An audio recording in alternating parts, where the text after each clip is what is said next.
नमस्कार दोस्तों, इस वीडियो में हम लोग बात करेंगे प्रिंस पाइप पर। तो आज के ट्रेडिंग डे में प्रिंस पाइप में लगभग 9% की तेज़ी देखने को मिली और फिर उसके बाद प्रॉफिट बुकिंग होना स्टार्ट हो गया और फिर फाइनली प्रिंस पाइप लगभग 5.5% की तेज़ी पर ट्रेड कर रहा है।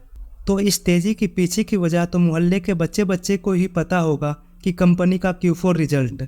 तो इस वीडियो में हम लोग कंपनी के Q4 रिजल्ट पर नहीं बल्कि जिन लोगों के हाथों से कंपनी में इन्वेस्टमेंट करने का मौका छूट गया है तो ये इन्वेस्टमेंट का मौका कंपनी दोबारा देने वाली है। तो इस वीडियो में हम लोग इसी चीज़ को देखेंगे कि कंपनी कब और कैसे इन्वेस्टमेंट का मौका दोबारा देने वाली है। तो चलिए हम लोग कंपनी के क्वार्टरली रिजल्ट पर आ चुके हैं। तो ये इन्वेस्टमेंट की अपॉर्चुनिटी मैं इन सभी नंबर्स के बीच से निकालने वाला हूँ। तो इन सभी नंबर्स को आप लोग पूरी कंसंट्रेशन से देखना। तो अगले क्वार्टर में हम लोग मार्च से जून में जंप करने वाले हैं और मेरे पास जून का कोई भी डेटा अवेलेबल नहीं है। तो इसके लिए हम लोग कंपनी के पास्ट में जाकर देखने वाले हैं कि कंपनी जब मार्च से जून में जब जंप करता है तो उस वक्त कंपनी की प्रॉफिट में कैसा इम्पैक्ट आता है। तो आप लोग नोटिस करो 2020 में जब कंपनी मार्च से जून में जब जंप कर रही थी तो एक मैसिव फॉल देखने को मिली और फिर अगले एक साल बाद 2021 में भी देखा जाए तो ऑपरेटिंग प्रॉफिट में फिर से दोबारा एक मैसिव फॉल देखने को मिल रहा है और यही साइकिल 2022 में भी देखने को मिल रहा है। तो ऐसी बहुत हाई पॉसिबिलिटी है कि अगले क्वार्टर में भी कंपनी का रिजल्ट खराब ही आने वाला है। और उसी के साथ साथ जब हम लोग ओपीएम भी देखें तो ओपीएम में भी काफ़ी ज़्यादा प्रेशर देखने को मिलता है। तो आने वाले भी क्वार्टर में भी ओपीएम में एक बड़ी प्रेशर देखने को मिल सकती है। और फिर अगर हम लोग 2020 से अभी तक का ओपीएम देखें तो 19% से ज़्यादा ओपीएम कभी भी नहीं गया है। तो कंपनी का टॉप ओपीएम भी 19% ही है। तो इस ओपीएम को कंपनी को बनाए रखने के लिए बहुत ही ज़्यादा मुश्किल होने वाली, क्योंकि हर बार जब कंपनी मार्च से जून में जंप करती है तो सेल्स में भी गिरावट देखने को मिलती है। तो पूरी उम्मीद है कि अगले क्वार्टर में रिजल्ट खराब आने वाली है और अच्छी कंपनियों में खराब रिजल्ट आना ये धोखा नहीं, एक मौका होता है। और फिर कंपनी जून के बाद जब सितंबर मंथ में एंटर करेगी तो कंपनी की कंपैरिजन इस बेस के साथ होने वाली है। और आप इस बेस को देखो तो ये बेस बहुत ही ज़्यादा कमज़ोर देखने को मिलता है, जिसमें कंपनी ने 11 करोड़ का लॉस किया था।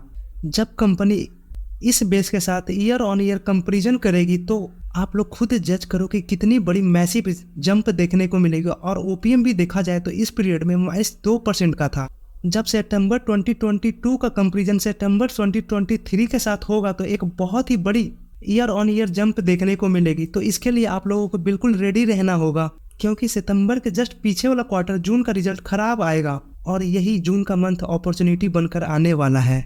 और साथ ही साथ आप इस चीज़ को भी कंसीडर कर सकते हैं कि जब भी कंपनी जून से सितंबर मंथ में जाती है तो एक मैसिव जंप लेकर जाती है। अगले साल भी आप लोग देखो तो जून से सितंबर में एक बहुत बड़ी जंप देखने को मिलती है, लेकिन इस मंथ में देखा जाए तो इसमें जून से जब सितंबर में कंपनी जा रही थी तो एक गिरावट देखने को मिली थी। और इस गिरावट के पीछे की वजह हम लोग ऑलरेडी जानते कि आरबीआई के द्वारा कितनी ज़्यादा रेट हाइक होते हुए देखने को मिली थी। और जून से सितंबर मंथ के बीच में ही तो बरसात का भी मौसम आता है, तो इस वक्त कंपनी की सेल्स बिल्कुल टॉप लेवल पर चलने वाली है। आई थिंक आप लोग समझ गए होंगे कि कंपनी जब सितंबर मंथ में जाएगी तो ईयर ऑन ईयर और क्वार्टर ऑन क्वार्टर बहुत ही बड़ी जंप लेकर आने वाली है और इसी मौके को हम लोगों को ग्रैब करना है। तो चलिए अब हम लोग कंपनी के शेयर होल्डिंग पैटर्न पर आ जाते हैं। तो प्रोमोटर्स ने लॉन्ग टर्म में अपना शेयर होल्डिंग पैटर्न में लगभग 2.5 से 3% का कट डाउन किया है, लेकिन एफआईआई को देखा जाए तो एक मैसिव खरीदारी करते ही जा रही है। तो पिछले 3 सालों में 2020 से 2023 तक का एफआईआई का डेटा में अगर हम लोग नोटिस करें तो मात्र एक सिंगल क्वार्टर ऐसा रहा है जिसमें एफआईआई ने अपने स्टेक को कट डाउन किया है, लेकिन बाकी पूरे 3 सालों में एक सिंगल क्वार्टर भी ऐसा देखने को नहीं मिल रहा है जहां पर एफआईआई ने जमकर खरीदारी नहीं की होगी।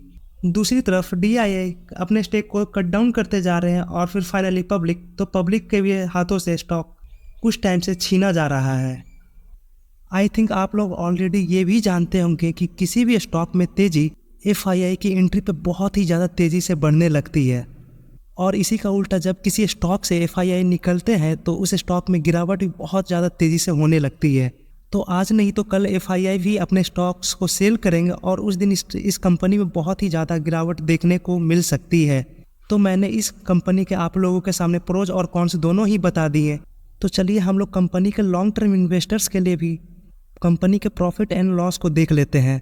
तो चलिए इसके लिए हम लोग कंपनी के सेल्स पे आ जाते हैं। तो सेल्स में आप लोग देख सकते हैं कि पिछले 8 सालों में कोई भी एक सिंगल ईयर भी ऐसा नहीं गया है जिसमें कंपनी की सेल्स नहीं बढ़ी है। और फिर कंपनी के फाइनली नेट प्रॉफिट देखा जाए तो नेट प्रॉफिट में कभी कभी थोड़ी बहुत अप्स एंड डाउन्स देखने को मिलती है। अगर 2022 से 2023 की बात की जाए तो इस साल अधिकतर कंपनी की बैलेंस शीट खराब हुई है, लेकिन पहले हम लोग देखें तो मात्र ये एक साल ऐसा देखने को मिल रहा है जहाँ पर हल्की सी प्रॉफिट कमते हुए देखने को मिली है।